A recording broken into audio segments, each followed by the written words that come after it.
अब की बार 400 पार सीट वाली गारंटी देते हुए प्रधानमंत्री नरेंद्र मोदी लोकसभा में राष्ट्रपति के अभिभाषण पर जवाब देने के लिए पहुंचे थे और पीएम ने पहली बार बीजेपी और एनडीए के लिए चुनाव में सीटों का लक्ष्य देश के सामने रखा। क्या एक सिर्फ चुनावी नारा है या फिर वाकई बीजेपी के पास कोई रोड मैप भी है? –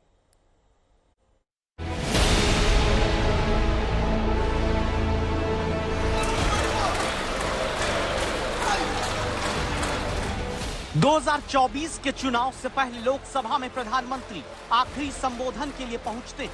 राष्ट्रपति के अभिभाषण पर जवाब देने का अवसर है।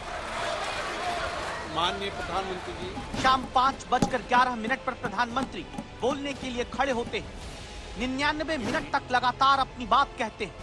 प्रधानमंत्री अपने भाषण के चौथे ही मिनट में साफ कर देते हैं कि विपक्ष पर आक्रामक रहने वाले हैं।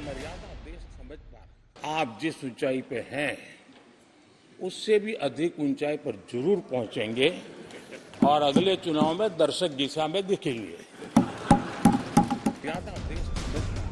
संबोधन के 5वें मिनट में विपक्ष को हताश और निराश प्रधानमंत्री ने बता दिया। मैं देख रहा हूं कि आप में से बहुत लोग चुनाव लड़ने का हौसला भी खो चुके हैं और मैंने सुना है बहुत लोग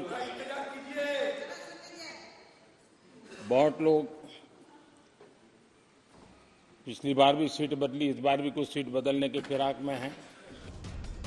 इसके बाद राहुल गांधी का नाम लिए बिना कांग्रेस की दुकान पर ताला लगने का तंज कसा। कांग्रेस की दुकान, एक ही प्रोडक्ट बार बार लॉन्च करने के चक्कर में कांग्रेस की दुकान ताला लगने की नौबत आ गई है। फिर गंभीर रूप से विपक्ष पर गुस्सा जताया। कब तक टुकड़ों में सोचते रहोगे? कब तक समाज को बांटते रहोगे? सब सीमा करो। बहुत तोड़ा देश को। उसके कारण लेकिन इसके बाद प्रधानमंत्री ने जो कहा वो पहली बार बोला है। प्रधानमंत्री ने पहली बार बीजेपी का लोकसभा चुनाव में सीटों का नंबर बता दिया। प्रधानमंत्री ने पहली बार लोकसभा चुनाव में एनडीए की सीटों का लक्ष्य बता दिया। प्रधानमंत्री ने पहली बार बता दिया कि सिर्फ 100 दिन बाद कितनी सीटों से जीतने की गारंटी बीजेपी ने तय कर ली है। अब हमारी सरकार का तीसरा कार्यकाल भी बहुत दूर नहीं है। ज्यादा से ज्यादा 100-125 दिन बाकी है और अब की बार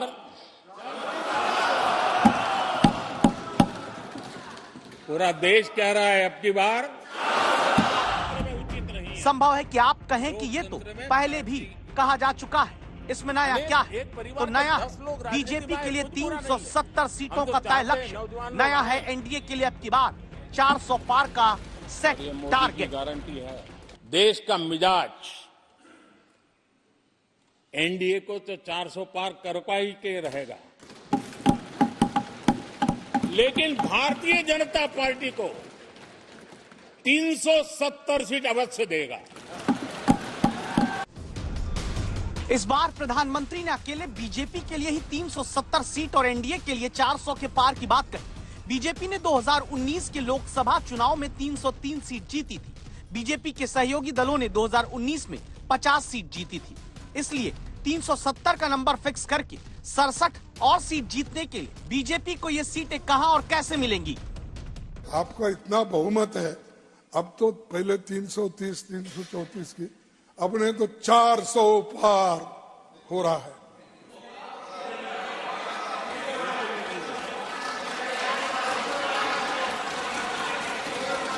अरे 400, अरे तुम चुन के आओ सर, मेरा दावा है ये लोग ठहर के चुन के आने दो सब। प्रधानमंत्री जी ने अपने वक्तव्य में जो कटुता और जो अहंकार व्यक्त किया, इससे मुझे राहुल गांधी जी की सदन में कही हुई एक बात याद आती है कि रावण को उसके अहंकार ने ही हराया। बहुत अहंकारी भाषण था और देश की जनता अहंकार तोड़ देती है। आप देश के पहले प्रधानमंत्री पंडित जवाहरलाल नेहरू के बारे में ऐसे मखौल उड़ाते हैं। मैं देखता हूं कि ये एरोगेंस और गर्व का प्रकाश है। ये लोकतंत्र को वो पहले से पकड़ लेते कि जीत जाएगी, ऐसा होता नहीं है। विपक्ष का सवाल पूछना लाजमी है, लेकिन सवाल यह भी है कि आखिर प्रधानमंत्री ने बीजेपी के लिए 370 सीटों का कैलकुलेशन ही कैसे किया। 2019 में बीजेपी 435 सीट पर चुनाव लड़ती है। इस बार क्या और ज्यादा सीट बीजेपी लड़ने जा रही है? प्रधानमंत्री 370 सीटों का आंकड़ा किस आधार पर सेट करके बोल रहे हैं? क्या एनडीए के लिए 400 पार की बात के पीछे भविष्य में और साथी दलों को जोड़ने की खबर भी छिपी हुई है? देश का मिजाज एनडीए को तो 400 पार कर पाई के रहेगा,